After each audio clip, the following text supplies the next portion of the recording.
Alléluia. Seigneur, le mot me manque si je contemple le ciel, l'ouvrage de tes mains, si je contemple la terre, l'ouvrage de tes mains, le mot me manque. Sois béni parce que tu es Dieu et tu le resteras à perpétuité. Avant toi, il n'y avait pas d'autre Dieu. Après toi, il n'y en aura point. Il n'y a pas un autre nom qui a été donné au ciel, sur la terre et sous la terre, auquel les gens doivent être sauvés, si ce n'est que le nom de Jésus. Voilà pourquoi je te bénis. Au temps de Moïse, tu as demandé à Moïse de lever le serpent d'airain, afin que quiconque sera mordu et regardera à ce serpent puisse avoir la vie sauve.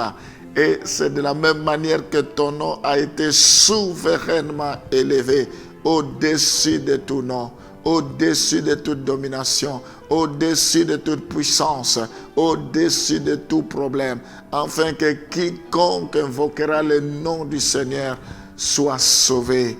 Ce matin, j'invoque ton nom. À ce moment précis, j'invoque ton nom dans ma vie, dans la vie de tous ceux qui me suivent, dans la vie de tous ceux qui sont connectés, dans la vie de tous ceux qui te cherchent. Je t'élève, manifeste-toi comme Dieu, règne dans leur vie, prends le contrôle, que la paix vienne dans leur vie, que la joie soit au rendez-vous. Que leur vie soit transformée, que tu leur communiques le fruit de l'esprit, la paix, l'amour, la patience, la douceur, la maîtrise de soi, la fidélité. Sois béni. La Bible dit, celui qui persévérera jusqu'à la fin sera sauvé. Ce matin, nous sommes encore fidèles à notre poste pour t'écouter ce que tu nous diras. Que toi, tu puisses nous visiter tel que tu nous as jamais visités. Au nom de Jésus, nous t'avons ainsi prié. Amen.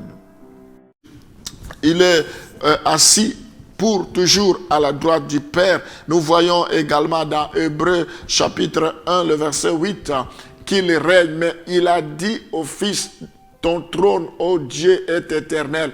Le sceptre de ton règne est un sceptre d'équité. Son sceptre, c'est un sceptre d'équité. Nous voyons qu'il règne. Notre Dieu règne partout. Il règne là où il y a les ténèbres. Il règne dans notre vie. Il règne sur les soucis de nos vies. Il règne sur nos problèmes de couple. Il règne sur nos échecs. Il règne sur nos enfants. Il règne sur nos projets, nos études. Gloire au Seigneur. Nous devons laisser Jésus régner dans nos vies pour expérimenter sa gloire. Nous devons laisser Jésus régner dans tous les domaines de nos vies, tous les compartiments de nos vies. Nous devons le laisser régner. Il est roi, il doit régner. Il faut qu'il exerce sa suprématie, son autorité, qu'il croisse et que nous puissions diminuer. Il est Seigneur dans 2 Pierre chapitre 1, le verset 11. 2 Pierre chapitre 1, le verset 11. C'est ainsi en effet que l'entrée dans le royaume éternel de notre Seigneur et Sauveur Jésus-Christ vous sera pleinement accordée. Nous voyons qu'il est Seigneur dans Hébreux chapitre 1, le verset 11. On va lire aussi 2 Corinthiens 4, le verset 5. Il est Seigneur des Seigneurs. C'est lui le véritable Seigneur. Dans 2 Corinthiens chapitre 4, le verset 5, nous ne nous prêchons pas nous-mêmes. C'est Jésus-Christ le Seigneur que nous prêchons et nous disons vos serviteurs à cause de Jésus-Christ. Il n'y a qu'un seul Seigneur, un seul Dieu, un seul esprit, une seule foi. Donc nous n'avons qu'un seul Seigneur. Nous ne devons pas prêcher nous-mêmes. Nous ne devons pas prêcher nous-mêmes, mais nous devons prêcher le Seigneur des Seigneurs.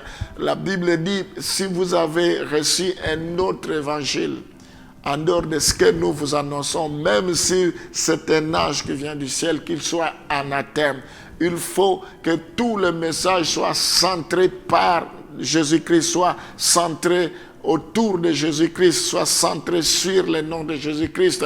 C'est lui qui est le Seigneur des Seigneurs. tous les prophètes ont parlé de lui, ont parlé de son avenir, ont parlé de sa mort, de sa résurrection, de son ascension, de son retour. Un seul nom qui existe, qui traverse les cieux des cieux, qui traverse les temps anciens. C'est le nom de Jésus-Christ. Il est le Seigneur des Seigneurs. Comment nous pouvons nous taire devant le Seigneur des Seigneurs? Colossiens chapitre 3, le verset 24. Colossiens chapitre 3, le verset 24. Sachant que vous recevez du Seigneur l'héritage pour récompense, servez Christ le Seigneur. Il y a une récompense qui nous est réservée. Nous ne devons pas regretter, nous ne perdons pas notre temps. Ce n'est pas parce que nous manquons à faire que nous servons le Seigneur. Non, il y a une récompense. Même si les gens de ce monde ne sont pas reconnaissants, mais Dieu nous récompensera. Tout ce que nous faisons, il y a un livre de souvenirs. Dieu se souviendra de cela. Il va ouvrir ce livre pour regarder toutes les bonnes œuvres que nous posons, tous les actes que nous commettons, que nous posons. C'est noté, donc nous serons récompensés. Donc nous devons servir ce Dieu-là avec dévouement, avec détermination, avec du zèle.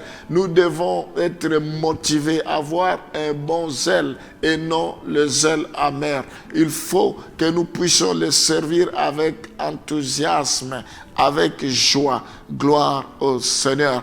Te bénissons parce que tu es le seul et le véritable sauveur.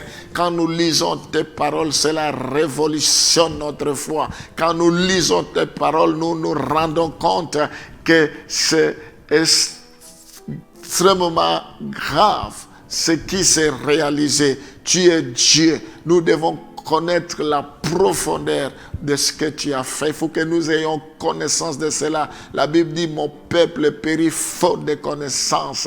Oui, Seigneur, ta parole nous fortifie, nous vivifie. Ça nous donne l'assurance. Rien ne pourra nous ébranler. Nous avons tellement confiance. Oh Seigneur, c'est ce que tu dis qui se réalisera. Nous croyons que tes paroles sont esprit et vie. Je te bénis, je te loue pour ce que tu fais, pour tout ce que tu as dit pour chacun d'entre nous, parce que cela se réalisera. Tu règnes dans nos vies, tu règnes dans la vie de nos enfants, dans la vie de nos époux, nos épouses, dans la vie de nos couples. Tu règnes dans tout ce que nous faisons, Seigneur, avec le bras de fer. Oh, nous sommes comme des vases d'honneur entre tes mains. Même si nous tombons, cela ne pourra pas se rompre, parce que c'est le bras de l'Éternel qui nous soutient. Sois loué, Seigneur, parce que tu es puissant. Je t'élève au-dessus de toutes choses. Qui suis-je si les anges, si toutes les créatures se prosternent devant toi? Ce n'est pas moi qui refusera de se prosterner. Surtout que tu m'as créé à ton image et à ta ressemblance. Sois béni, reçois la gloire au nom de Jésus. Amen.